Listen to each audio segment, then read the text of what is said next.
दोस्तों, इस वक्त अगर पूरी दुनिया की नजर किसी देश पर है तो वो है भारत। आज भारत पूरी दुनिया के सबसे ज्यादा चर्चा का विषय बन गया है और इसकी वजह है भारत का तेजी से ग्रोथ करना। भारत एक तरफ जहां अपनी इकोनॉमी को बढ़ाने के लिए हर सेक्टर में सक्सेस हासिल करता जा रहा है, वहीं दूसरी तरफ वो अपनी टेक्नोलॉजी भी बढ़ाता जा रहा है और महारत हासिल करता जा रहा है, जिससे अमेरिका, चीन, जापान जैसे देशों के होश उड़ते जा रहे हैं।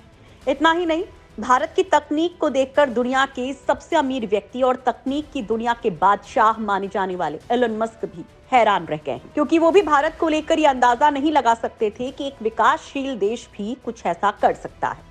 दरअसल एनर्जी के सेक्टर में भारत ने ऐसा कुछ कर दिया है जिससे पूरी दुनिया हैरान रह गई है।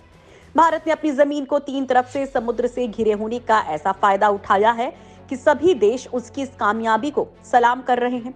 इस वीडियो में हम जानेंगे कि भारत ने ऐसी कौन सी तकनीक खोज निकाली है जिससे भविष्य की क्रांति कहा जा रहा है, और इस कामयाबी को हासिल करने के बाद भारत सुपर पावर बन जाएगा। तो आप इन सब को जानने के लिए हमारे साथ वीडियो को अंत तक जरूर देखिए। दोस्तों, आज भारत अंतरिक्ष से लेकर धरती और समुद्र तक अपनी कामयाबी के झंडे गाड़ रहा है, जिससे चीन ड्रैगन के होश उड़ते जा रहे हैं, क्योंकि वो भारत को परेशान करने और उसे पीछे धकेलने के लिए हर तरह के पैंतरे अपनाता है, लेकिन उसके बावजूद भी वो कामयाब नहीं हो पा रहा है। वहीं दूसरी तरफ भारत हाइपरसोनिक मिसाइल और हाइपरसोनिक रॉकेट्स को डेवलप करता जा रहा है, जो चीन की नींद उड़ा रहे हैं। वहीं अभी दुनिया को भारत की कामयाबी पच भी नहीं पाई थी कि उसने एनर्जी के सेक्टर में ऐसा धमाका कर दिया है जिसकी गूंज पूरी दुनिया में गूंज उठी है। दोस्तों, बिजली के उत्पादन में कई आविष्कार किए गए हैं। वहीं कोयले से बिजली बनाने के नुकसान दुनिया देख ही चुकी है। इससे न सिर्फ प्रदूषण फैलता है, साथ ही तापमान में भी बढ़ोतरी हो रही है।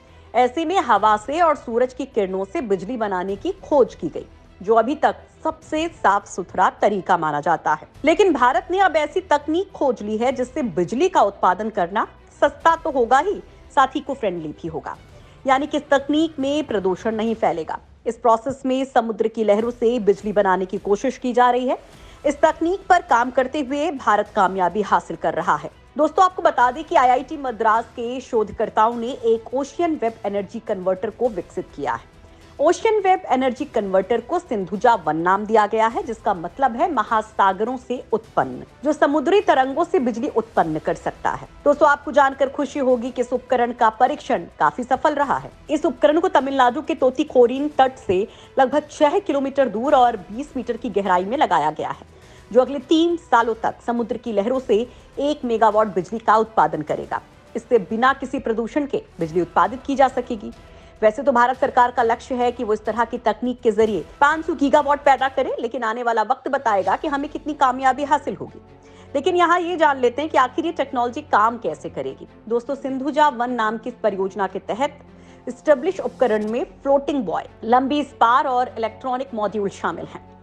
जब समुद्री लहर ऊपर और नीचे होती है तो गुब्बारे के समान फ्लोटिंग बायो भी ऊपर और नीचे होती हैं। इस इंस्ट्रूमेंट का डिजाइन कुछ इस तरह है कि गुब्बारे जैसा होता है, जिसके सेंटर में एक छेद होता है, जिससे होकर एक लंबी छड़ गुजरती है, जिसे स्पार कहा जाता है। स्पार को समुद्र तल में स्थापित किया जा सकता है, जिससे यहाँ से गुजरने वाली लहरें इसे प्रभावित नहीं कर सके। इसके साथ ही आसानी से ऊपर नीचे हो सके। वहीं इसके बीच एक रिलेक्टेड मोशन आसानी से हो सके। इसी रिलेक्टेड मोशन से इलेक्ट्रो जनरेटर आसानी से घूमता है और बिजली का उत्पादन होता है। उपकरण के मौजूदा डिजाइन में स्पार तैरता रहता है और मूरिंग चेन सिस्टम को अपने स्थान पर बनाए रखती है। आपको बता दें कि आईआईटी मद्रास ने ओशन वेब एनर्जी कन्वर्टर का परीक्षण वीरिया परमिता एनर्जी प्राइवेट लिमिटेड और मोतीलाल नेहरू राष्ट्रीय प्रौद्योगिकी संस्थान के सहयोग से किया है। इस उपकरण को ऐसे दूरस्थ तटीय स्थानों को ध्यान में रखकर विकसित किया गया है, जहां बिजली और संचार के विश्वसनीय स्रोतों की आवश्यकता होती है। इस तकनीक के टारगेट स्टेक होल्डर्स में तेल, गैस कंपनियां, रक्षा प्रतिष्ठान और संचार क्षेत्र शामिल हैं। दोस्तों, भारत का इस तरह की तकनीक के लिए जो प्लस पॉइंट है वो ये है कि इसकी समुद्री सीमा लगभग 7,500 किलोमीटर है, जो 54 गीगावाट बिजली उत्पन्न कर सकती है, जो पूरे देश की जरूरत को पूरा कर सकता है। इसके अलावा भारत का लक्ष्य ये भी है कि वो कार्बन के उत्सर्जन को कम कर सके, क्योंकि जिस तरह से प्रदूषण बढ़ता जा रहा है वो आने वाले समय में बहुत बड़े खतरे का संकेत दे रहा है। आज धरती का तापमान लगातार बढ़ता जा रहा है, जलवायु में परिवर्तन हो रहा है, ग्लेशियर पिघल रहे हैं, जिससे समुद्रों का जल स्तर बढ़ रहा है। जिससे समुद्र तट के इलाके डूब रहे हैं। और अगर ऐसा ही जारी रहा तो वो दिन दूर नहीं जब इस धरती से इंसानों का अस्तित्व ही खत्म हो जाएगा। इन्हीं खतरों को ध्यान में रखते हुए कार्बन के उत्सर्जन को खत्म करना होगा और ग्रीन एनर्जी पर ध्यान देना होगा। इस मामले में भारत भी बहुत तेजी से काम कर रहा है और कामयाब भी होता जा रहा है। वो धीरे धीरे सुपर पावर बनने की तरफ बढ़ता जा रहा है।